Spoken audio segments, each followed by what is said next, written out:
ఆడవాళ్ళు మాకు ఎప్పుడు చూసిందిలో తనకలు తనకలాడు వస్తాడు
అవి ముగ్గిన బట్ట మోగిన బట్ట నల్ల బట్ట కాకిన బట్ట నాడిన బట్ట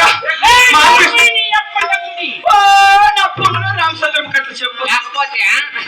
వాడు గుమ్ముతా అంటే లేకపోతే నేను చెప్పకూడదు ఏమి అట్లే నాకు తెచ్చుకోవాలా లోసిన బట్ట బాబా లేని పూకు నా సాడు నీకు నా సాడు నిన్న చూస్తావు అంటే ఇలా ఉంది బాబు ఆడ కూర్చోండి ఎరసరు కన్నా ఆహా ఎవర్రా నాడుంటే లేని ఎరసరు నిన్ను బాగా గుల్లించి నా గురించి నీ మొండమగాలు లేని కన్నులకునా సరే నీ పేరే వద్దలేక మా అప్ప ఏమండి ఏడ కూర్చోండి మిమ్మల్ని చూస్తా ఉంటే ఎలా ఉందో తెలుసా ఆడుండే మా అన్నగారు నిన్ను బాగా గుల్లించా బాగా పెడతాను ఆ మాట ఏమని చెప్పుడు